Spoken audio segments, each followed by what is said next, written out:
En 1492, un profesor español presentó a la reina Isabel un libro que cambiaría el mundo. No era un mapa, ni un tratado militar.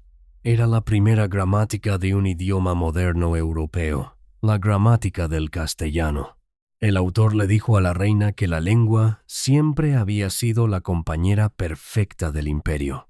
500 años después, esa lengua se hablaría de forma nativa en 20 países, por más de 500 millones de personas. Esta es la historia de cómo el español conquistó América.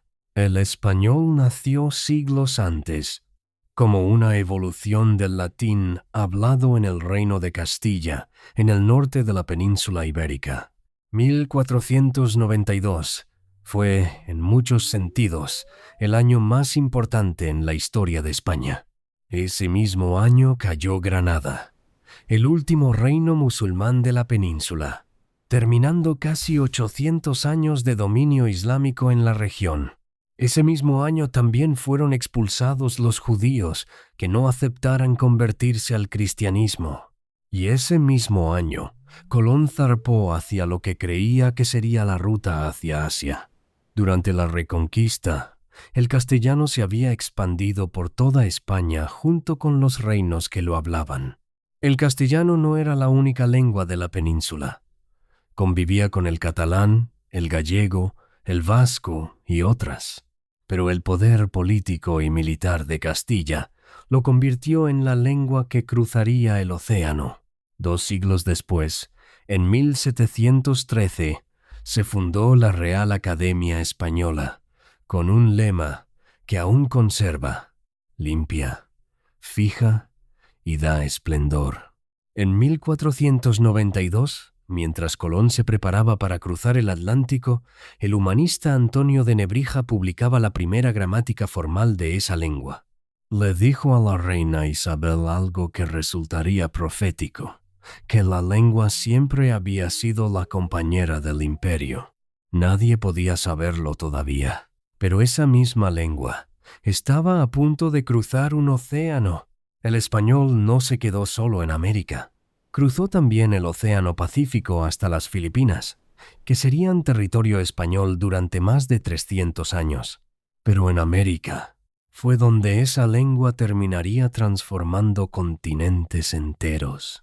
El español llegó primero al Caribe, con los propios viajes de Colón. Desde ahí, avanzó junto con cada nueva expedición, hacia México, hacia Centroamérica, hacia toda Sudamérica. Pero durante los primeros siglos coloniales, el español no reemplazó de inmediato a las lenguas indígenas. Millones de personas seguían hablando náhuatl, quechua, maya, guaraní y decenas de otras lenguas. De hecho, muchos misioneros católicos aprendieron esas lenguas para evangelizar, en lugar de imponer el español desde el principio.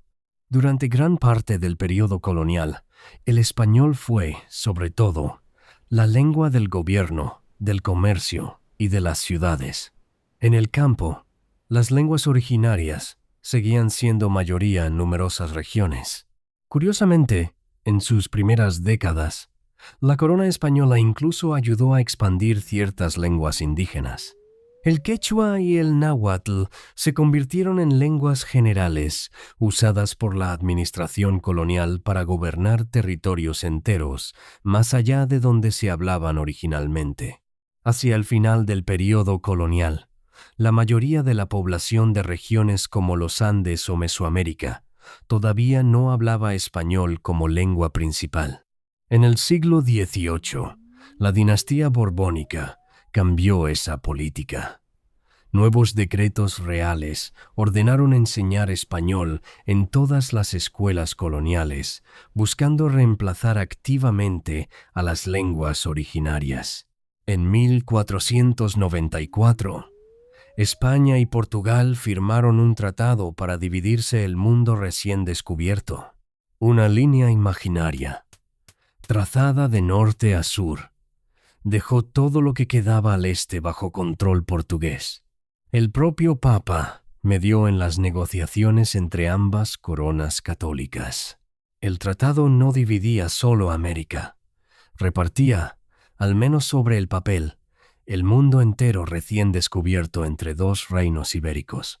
Esa línea cruzaba justo por el actual territorio de Brasil.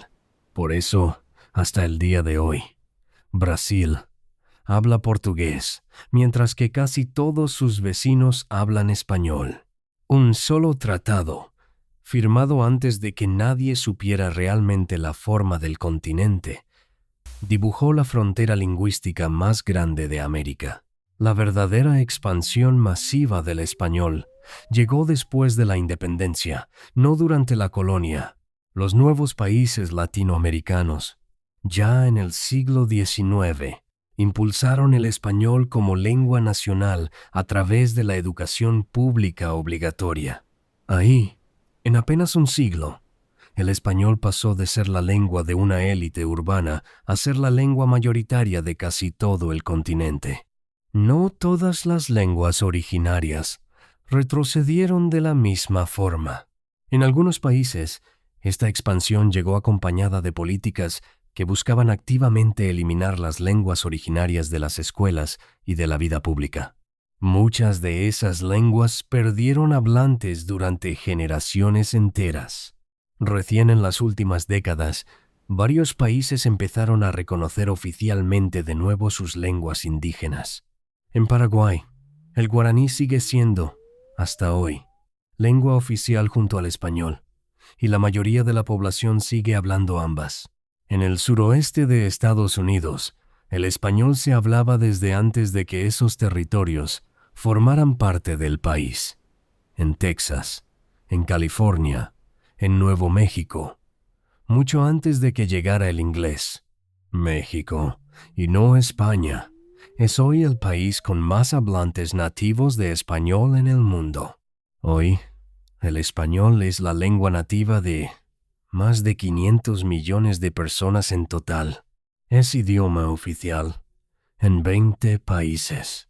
Y Estados Unidos, sin ser oficialmente hispanohablante, ya tiene una de las poblaciones de habla hispana más grandes del mundo.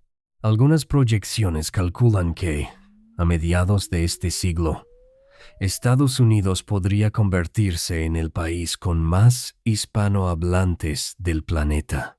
Nebrija tenía razón. La lengua terminó siendo la compañera más duradera de aquel imperio. El imperio español desapareció hace 2 siglos. Su lengua, en cambio, sigue creciendo. Si esta historia te sorprendió, este canal es para ti. Aquí, un mapa cuenta cómo el mundo llegó a ser lo que es.